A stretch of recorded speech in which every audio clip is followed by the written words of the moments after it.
Dieu est vivant. Amen. Amen. Si tu le veux, tu peux me rendre pur.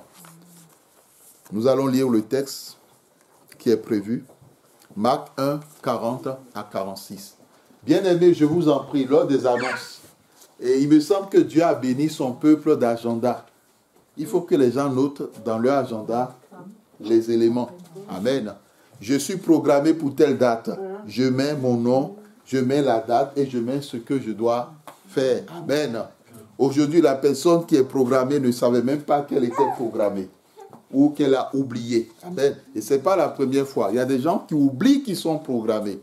Et nous sommes embêtés pour dire c'est qui et qui est prévu, il s'agit de qui? Non. Quand la personne sait que c'est elle, quand c'est le moment d'intervenir, elle vient directement devant. Amen. Bien aimé, ce que nous disons, c'est très important. Si nous n'oublions pas les choses qui concernent la vie professionnelle, personnelle, les choses de Dieu, on ne peut pas les oublier. Surtout que c'est une fois en passant. Amen. Qui est chargé? Notre frère là. Amen. Nous allons lire la parole de Dieu dans Marc 1, 40 à 46. Écoutons la parole de Dieu. Bonjour tout le monde. Bonjour. Un lépreux vint à lui et, se jetant à genoux, il lui dit, de ton suppliant, si tu le veux, tu peux me rendre pur. Jésus, ému de compassion, entendit la main, le toucha et dit, je le veux, sois pur. Aussitôt, lèpre le quitta et il fut purifié. Jésus le renvoya sur le champ avec des sévères recommandations et lui dit, garde-toi de rien dire à personne, mais va te montrer au sacrificateur et offre pour ta purification ce que Moïse a prescrit afin que cela leur serve de témoignage. Mais cet homme, s'en étant allé, se mit à publier ouvertement la chose et à la divulguer, de sorte que Jésus ne pouvait plus entrer publiquement dans une ville. Il se tenait dehors dans les lieux déserts et l'on venait à lui de toutes parts. Amen. Amen, amen. Amen. Le thème de ce message, c'est « Refuse toute identité qui s'oppose à ta bénédiction ». Amen. Refuse toute identité qui s'oppose à ta bénédiction. Bien-aimé, lorsqu'on parle du refus, cela veut dire que l'on n'accepte pas. Amen. Je ne sais pas si vous avez déjà vu quelqu'un vous dire « Je refuse cela » et en même temps court pour aller récupérer cela. Amen. Amen, ça devient un peu du cinéma. Amen. Parce qu'on dira que lui n'est pas sérieux. Il dit « Je refuse cela » mais il court. Amen. Pour aller chercher ce qu'il dit qu'il refuse. Lorsque tu dis que tu refuses une situation, tu refuses quelque chose, tu ne veux plus alors de cette chose. Ta décision, elle est définitive. Ta décision, elle est radicale. La Bible dit que ton oui soit oui. Jésus dit que ton non soit non. Parce que tout ce qu'on ajoutera ne vient pas de Dieu, mais vient de qui? Vient du diable. Amen. Il est question dans ce récit de guérison d'un lépreux. Qui a déjà vu une fois un lépreux? Amen. C'est pas beau à voir, hein? C'est pas beau à voir la lèpre. Et surtout en fonction des endroits ou des parties. Il y a certaines lèpres qui rongent même la partie et puis on voit juste un rond. Il n'y a plus rien. Et quand on voit la peau, c'est effroyable. Dans la société juive, le lépreux est considéré comme une personne impure. Une personne qui n'a rien à faire même avec sa propre famille. Une personne qui est appelée à rester hors de la ville. Vous vous rappelez, au temps d'Élisée, ces lépreux qui ont vu les ennemis d'Israël déserter leur camp et qui étaient allés ramasser les vivres. Parce qu'en temps, il y avait eu la prophétie d'Élisée que demain, à cette heure ou à cette même heure, les gens auront à manger et ils auront à boire. Les lépreux étaient des personnes écartées, des personnes rejetées. Et toute personne qui entrait en contact avec un lépreux était déclarée impure, donc était aussi rejetée. Bien-aimés, tel est le statut et telle est l'identité qui s'est greffée à la vie de cet homme.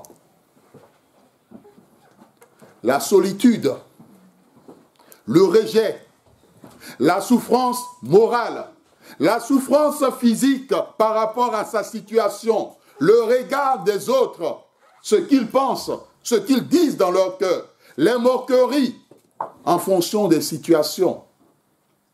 Mais le lépreux, à un moment donné, a dit, cela ne va pas continuer ainsi. Le lépreux, à un moment, a refusé ce statut de lépreux, a refusé cette identité de lépreux. Il était prêt à braver ces interdictions qui ont été mises en place par les hommes, qui ont été mises en place par le monde, qui ont été mises en place par la maladie, pour l'empêcher d'expérimenter la bénédiction de Dieu.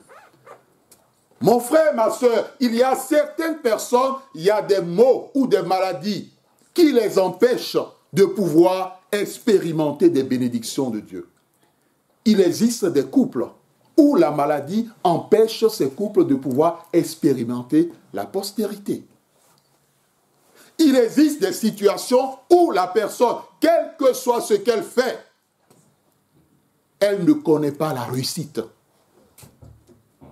Il existe d'autres personnes, c'est comme s'ils étaient exclus du mariage. Et à un moment donné, ils regardent le temps passé.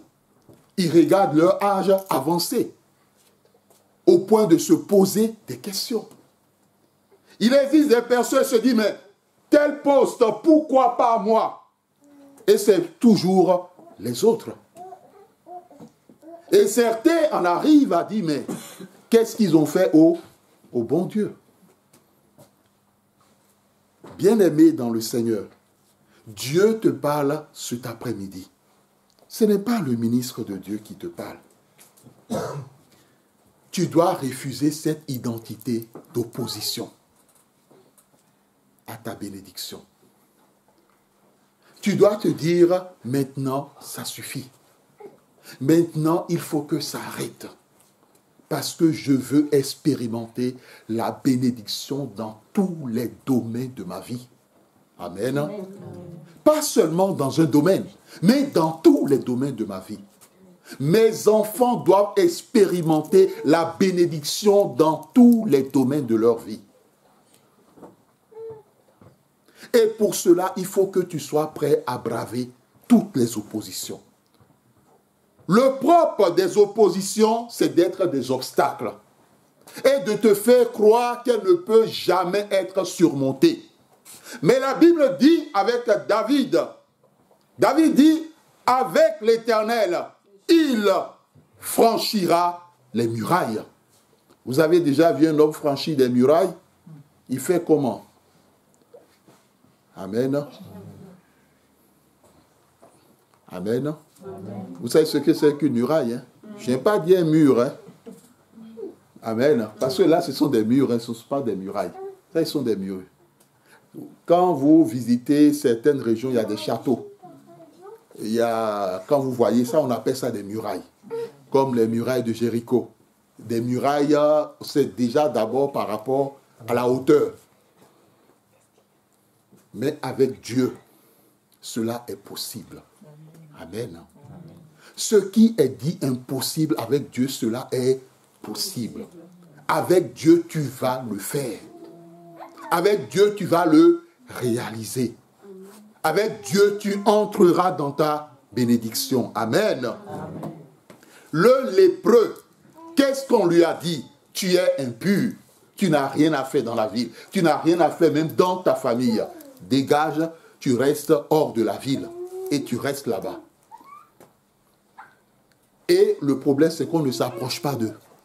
Même si quelqu'un veut donner quelque chose au lépreux, il faut qu'il se tienne à distance et qu'il jette la chose.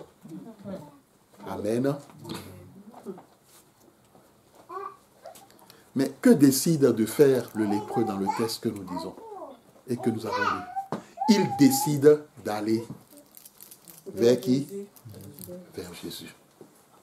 La Bible dit, il vient à Jésus. Or, les gens lui ont dit, tu n'as pas le droit de t'approcher des humains. Mais lui, il dit, non, il va s'approcher. Amen. Amen. Vous savez, nous sommes dans un monde et nous venons quelquefois des familles où des gens ont mis en place des clauses. Des gens ont mis en place des barrières. Des gens ont mis en place des oppositions. Et certaines nations, je me rappelle d'une délivrance hier, certaines nations, certains groupes ethniques, certaines personnes sont issues de groupes ethniques où les groupes concernés ont été vendus comme des esclaves spirituellement. Amen. Et ce qui fait que ceux qui sont issus de ces groupes-là, à un moment donné, ils auront l'impression de trimer. Ils auront l'impression de perdre le temps. Ils auront l'impression de voir les années passer sans réellement expérimenter toutes les bénédictions de l'Éternel, voire même entrer pleinement dans leur gloire. Mon frère, ma soeur, le lépreux brave toutes les interdictions que la société a mises en place. La société a mis en place des interdictions. Le lépreux, lui, il fait fi parce qu'il ne veut plus être lépreux.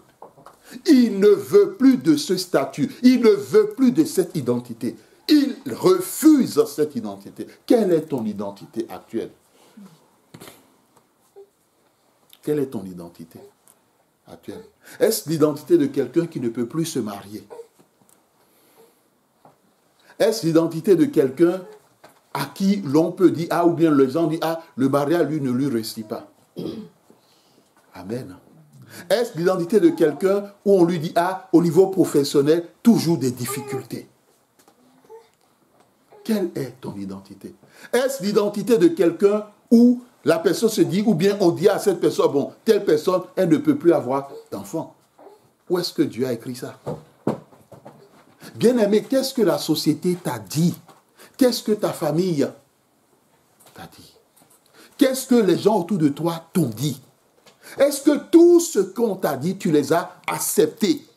Et quand tu les as acceptés, quand tu regardes par rapport au plan de Dieu pour ta vie, par rapport à la bénédiction de ta vie, est-ce que cela concorde? Si cela ne concorde pas, tu ne dois pas les accepter. Amen. Tu dois les refuser. Amen. Amen. Tu dois te dire, ce n'est pas possible. Je refuse cette situation. Je refuse cette identité.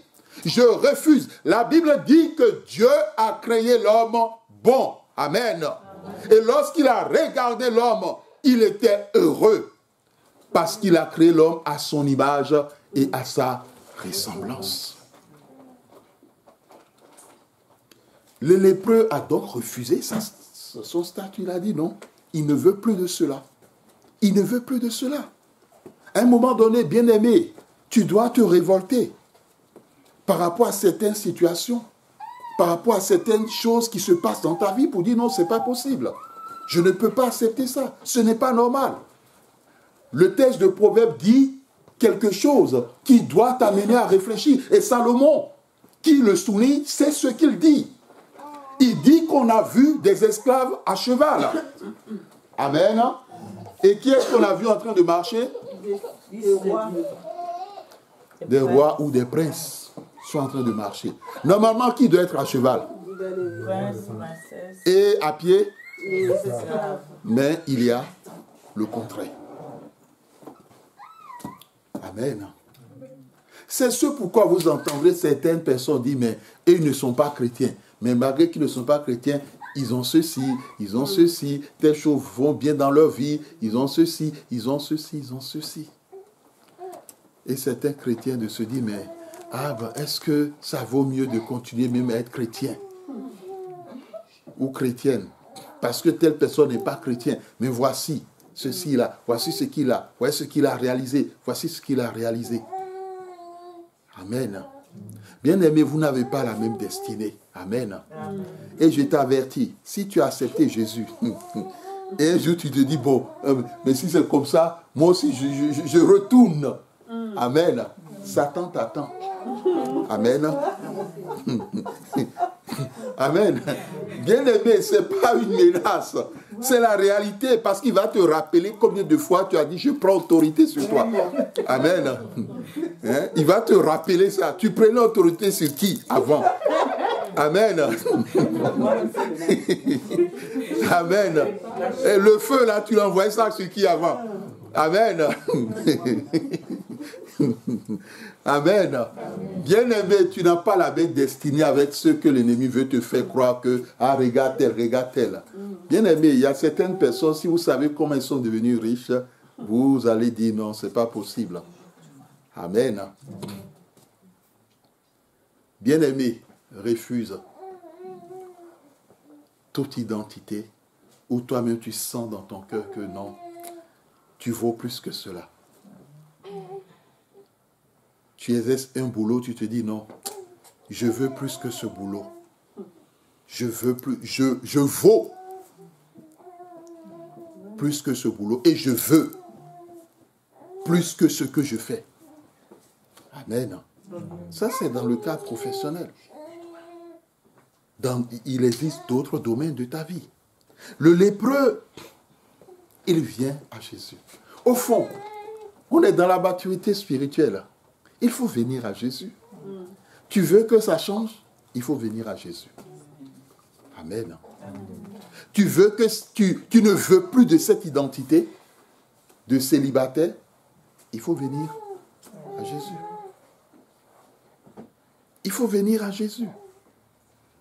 Combien de personnes viennent à Jésus dans la prière? Bien aimé, quelquefois il faut parler. Vous savez, Dieu c'est le langage, c'est la parole. Amen. Désormais, quand tu vas dans la prière, il faut dire à Jésus-Christ, tu peux dire à l'Éternel, Seigneur, je viens à toi. Amen. Quand tu dis à Dieu, je viens à toi, même si tu es dans ta petite chambre spirituellement, tu es devant l'Éternel. Amen. Spirituellement, tu es devant le roi des rois. Amen. Parce que tu as confessé une parole. Et cette parole, elle est vie. Elle est esprit.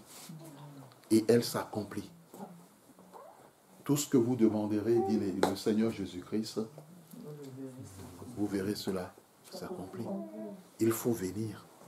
Il ne suffit plus maintenant d'entrer dans sa maison. Seigneur, donne-moi ceci, donne-moi ceci, donne-moi ceci, donne-moi ceci. Et quelquefois, certaines personnes, lorsqu'ils fonctionnent comme ça, c'est comme s'ils parlaient à un Dieu lointain, qui n'est pas à côté.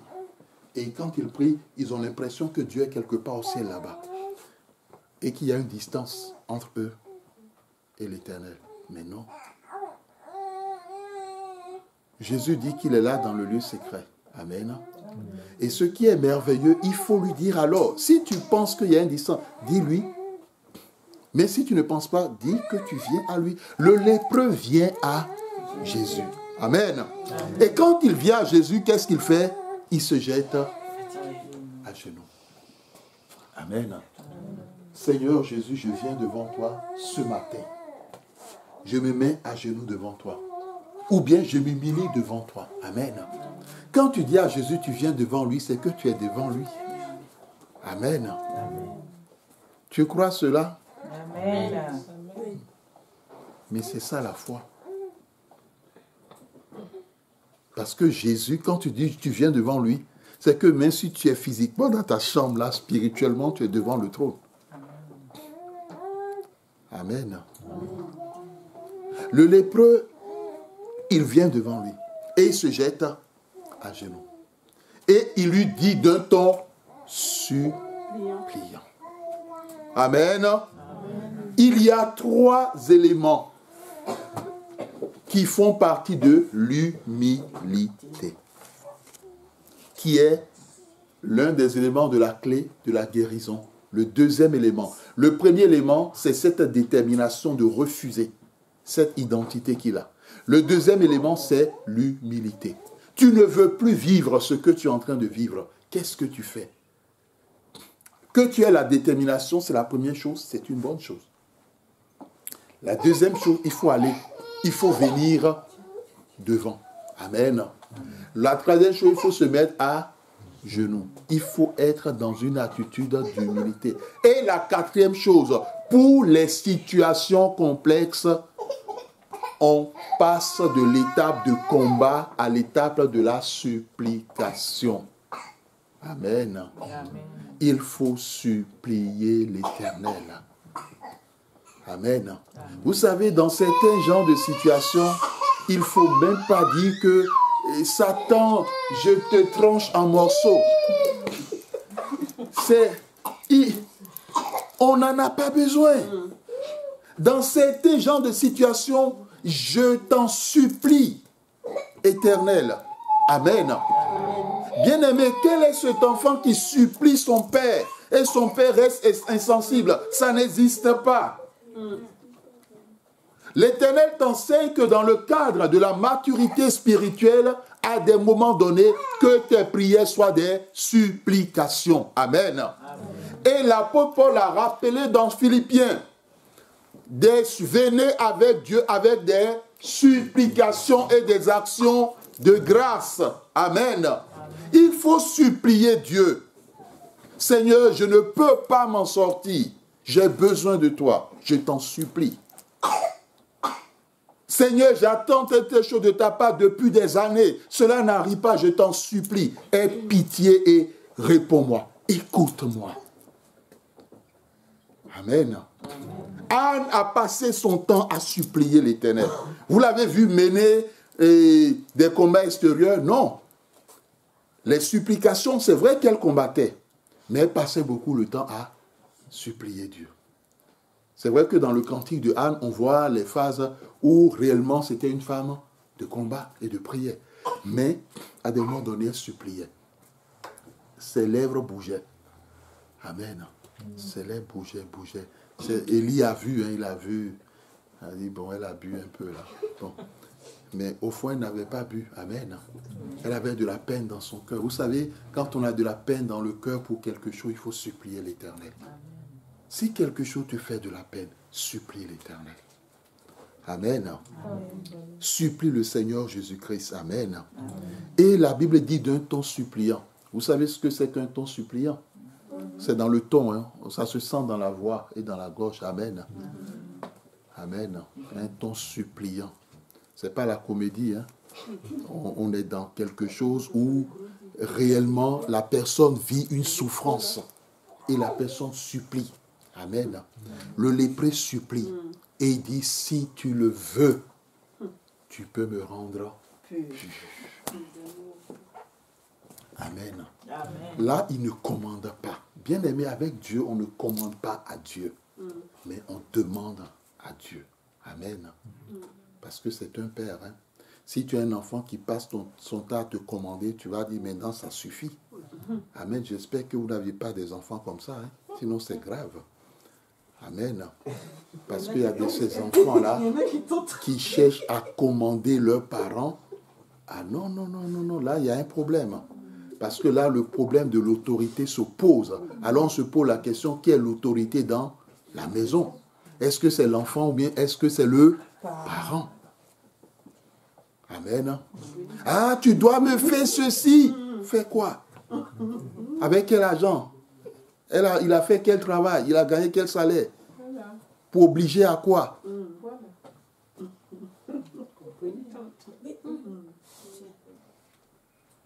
Amen. Aucun enfant ne donne des ordres à ses parents. Hein? Aucun.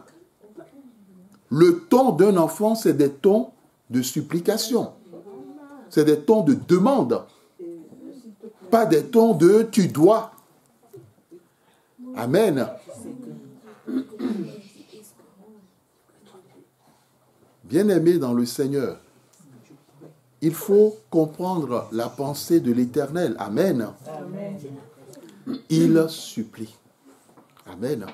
Et si certains enfants ne comprennent pas ça aujourd'hui, quand eux-mêmes vont se marier, ils auront des enfants, ils vont comprendre. Quand leur propre enfant va leur dire « Hey, dépêche-toi !» Amen. Amen, amen. Et tu vas voir comment tu vas faire. Quand l'enfant te dira, je vais appeler la police. Il va dire, oh. Amen. Tu ne vas plus rien comprendre. Bien aimé, il y a les enfants, vous les enfants, évitez de peiner vos parents. Tout comme la Bible dit aussi aux parents d'éviter d'attrister les enfants. Les enfants, évitez de peiner vos parents. Ce n'est pas une bonne chose. Évitez de peiner vos parents. Et vous comprenez quelque chose, vous n'aurez pas d'autre protection ailleurs. Hein. Vous êtes sous l'autorité de vos parents. Pas l'autorité physique, mais l'autorité spirituelle. C'est eux qui vous protègent. Même quand le danger vient, le danger ne peut pas vous toucher tant que vos parents sont là. Mais si les parents ne sont pas là, le danger vous touchera. Ce sont vos parents qui garantissent vos protections. Bon, maintenant, si vous manquez de respect à ces parents, vous ne les écoutez pas. C'est que vous mettez hors la loi. Et vous sortez de leur autorité. Quand le fils prodigue est sorti de l'autorité de son père, on a vu tout ce qui lui est arrivé. Il a tout perdu. Amen. Amen. Il a tout perdu. Amen. Amen. Les parents, vous devez faire attention à vos enfants. Si à un moment donné, vous constatez que l'un de vos enfants est manipulateur, vous devez beaucoup prier. Parce que les enfants manipulateurs existent. Parce qu'ils jouent sur les émotions des parents et les sentiments des parents. Bon, papa a parlé, maman a parlé. Ah, je n'ai plus fait ceci, mais j'attends. Demain, il va revenir. Amen. Ah, mon enfant, viens prendre. Amen. Et vous pensez qu'un enfant pareil va changer? Non. Il va refaire la même chose parce qu'il dit, ah, mais maman, après tout. Je l'ai eu une première fois. Maman s'aide toujours, hein? Amen. Maman s'aide toujours. Même quand maman dit non, je veux plus, je fais plus. Allez, maman est là. Amen. Bien aimé dans le Seigneur, l'éducation, c'est quelque chose de très important. Et écoutez ce que vos parents vous disent, parce que vous aussi, vous aurez plus tard des enfants. Si vous ne les écoutez pas, ne soyez pas surpris que vos enfants aussi ne vous écoutent pas. Et là, vous n'aurez qu'à vous en prendre à vous-même. Hein. Amen. Amen. C'est comme ça, c'est un cycle. Hein. Salomon dit qu'il n'y a rien de nouveau sous le soleil. Ce qui a été, c'est ce qui est. Et ce qui est, c'est ce qui sera. Amen. Amen. Vos parents ont été aussi des enfants. Amen. Avant d'être aujourd'hui parents. Donc c'est un cycle qui continue. Amen. Amen. Bien-aimé, si tu le veux. Donc, il ne force pas Jésus. Il dit à Jésus, tu es libre de me purifier ou de ne pas me purifier. Et il reconnaît que Jésus est un sacrificateur, le souverain sacrificateur. Il y avait d'autres sacrificateurs à l'époque, mais il va vers le Seigneur Jésus-Christ. Parce que Jésus ne le chasse pas. Amen. Jésus ne met pas une barrière. Quand il vient devant Jésus, Jésus ne recule pas. Amen. Parce qu'il y a de ces gens, hein. Amen. Il y a de ces gens pareils. Amen. Il suffit que la personne pour laquelle il veut prier, la personne lui dit qu'il a le sida, qu'il faut marche arrière. Ils font 4 pas en arrière. Amen. Pour mettre la distance. Et dit non, tu restes là. On va prier pour toi. Amen. Et il prie à distance. Amen. Le Seigneur Jésus-Christ, dans ce texte, il laisse la personne s'agenouiller devant lui, venir s'agenouiller. Et il dit une parole. Lorsque Jésus a entendu, a vu tout ce que la personne a fait, la Bible dit ceci. Jésus ému de compassion. Étendit la main, le toucha. Vous voyez, Jésus brave les situations. Est-ce que surtout moi-même je ne serais pas impur? Est-ce que quelque chose ne va pas m'arriver? Non. Quel que soit le problème que tu as, Jésus veut toucher ce problème. Amen. Amen. Quelle que soit la situation, il va te sortir de cette situation. Amen. Amen. Il n'a peur de rien. Les hommes ont peur des situations qu'ils rencontrent. Ils se disent, mais qu'est-ce qui va m'arriver?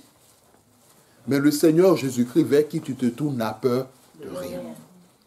Et il n'a même pas peur de cette identité qui s'est accrochée à ta vie et qui dit qu'il ne va pas lâcher ta vie. Il veut mettre un frein. Il veut arrêter. Il veut terminer cette identité. Amen. Amen. Séparer cela de ta vie afin que tu expérimentes réellement l'identité de bénédiction à laquelle Dieu t'a appelé. Amen. Et pour lequel Jésus-Christ a versé son sang. Amen. Amen. Bien-aimé, la prière de supplication a touché le cœur de Dieu, Jésus-Christ. A touché le cœur de Dieu. C'est ce pourquoi, au niveau de la maturité spirituelle, quelquefois, c'est des supplications. Amen. Amen. Il faut supplier le Seigneur Jésus-Christ par rapport à ton problème. Il faut supplier Dieu par rapport à ton Seigneur, je t'en supplie. Viens à mon aide. Seigneur, je t'en supplie, aie pitié de moi. Amen. Amen. Il faut parler. Si tu veux expérimenter un changement dans ton corps, dans ton âme, dans ton esprit, dans ta vie, dans tous les domaines de ta vie, entre dans la phase de la supplication. Amen. La supplication touche le cœur de Dieu. Amen. Et c'est ce que le texte nous montre. La supplication crée la compassion dans le cœur du Christ et de l'Éternel. Parce que c'est une réelle supplication. Ce n'est pas du cinéma. La supplication. C'est ce pourquoi nous disons quel est ce père où sa fille ou son fils le supplie. Et quelquefois en pleine larmes. On ne te dit pas de créer des larmes qui n'existent pas. Amen. En plein. Mais les larmes doivent venir naturellement. Il ne faut pas dire, il faut que tu pleures. Amen. Pour que Dieu voit que mon problème est sérieux. Ce n'est pas ça. C'est-à-dire, ça vient naturellement. Ça sort naturellement. Parce que tu sais ce que tu endures, ce que tu souffres. Amen. Amen. Vous savez, il y a des gens qui fabriquent les larmes. Hein? On dit la vérité. L'Esprit de Dieu, il y a des gens qui fabriquent. Oh, Dieu ne regarde pas à l'apparence, il regarde au cœur. Parce que si tu dis, bon, vraiment, il faut que Jésus voie aujourd'hui que j'ai pleuré. Mais non. Non, il sait tout. La Bible dit, il sait quand tu t'assois, quand tu te lèves. Avant même qu'une pensée ne te vienne, il le sait. Amen. Donc, il faut ouvrir ton cœur. Ouvre ton cœur. La partie de compassion qui est en toi, qui est cachée quelque part, il faut la faire sortir pour parler à ton Dieu. Amen. Bien-aimé, Jésus l'a touché et il a dit une parole. Je le veux, sois pur. Et aussitôt, la lèpre le quitta et il fut purifié. Aussitôt. Dans la maturité spirituelle, les choses se passent aussitôt. Alors, si les choses ne se passent pas aussitôt dans ta vie, en tant que chrétien, c'est qu'il y a quelque chose qui ne va pas. Amen. Et tu ne dois pas accepter cela. Amen. Comme le dit l'autre, pourquoi les autres se marient et lui ne se marie pas? C'est qu'il y a quelque chose qui ne va pas. Entre dans la supplication. Va devant l'Éternel. Amen. Pourquoi les autres ont ceci et moi je ne l'ai pas? On n'est pas dans la convoitise, hein, mais on est dans les projets de Dieu. Dieu t'a appelé à la bénédiction. Jésus a renvoyé le lépreux après sa guérison, lui a dit de ne pas parler, mais qu'est-ce qu'il a fait? Il a quand même parlé. Il a commencé à prêcher. Amen. Mais son statut a changé. Il peut maintenant aller vers les gens. Amen. Pendant Pendant des années, il a été mis à côté, mis à part, exclu, rejeté. Maintenant, lorsqu'il a été guéri, mon frère, ma soeur, le lépreux ne se retenait plus. Il ne se contenait plus. Il allait vers tout le monde. Il a même plus que témoigné, il a prêché. Il commençait à prêcher l'évangile. Ah, Jésus, amen. Le lépreux, la Bible dit qu'il ne s'est pas limité à une seule ville. Hein. Il a commencé à traverser les villes. Toutes les villes où il entrait, il parlait. Il parlait de Jésus, il prêchait Jésus. De telle sorte que la Bible nous dit, qu'est-ce que Jésus faisait? Il ne pouvait plus entrer dans une ville publiquement. Là, on le connaissait déjà. Le lépreux était déjà passé par là. Amen. Il ne pouvait plus publiquement entrer dans une ville. Amen. Le lépreux était déjà passé par là. Donc, Jésus était obligé de rester dehors ou bien de se cacher pour entrer dans une ville, pour qu'on ne sache pas que Jésus est entré dans la ville. Mais malgré qu'il restait dans les lieux, disait il n'entrait pas dans les villes, la Bible dit l'on venait de lui, à lui de toutes. Amen. Amen. Lorsque Dieu accomplit quelque chose dans ta vie, prêche pour le Seigneur. Accomplis son œuvre, sers l'Éternel. Que Dieu bénisse sa parole dans nos cœurs. Amen.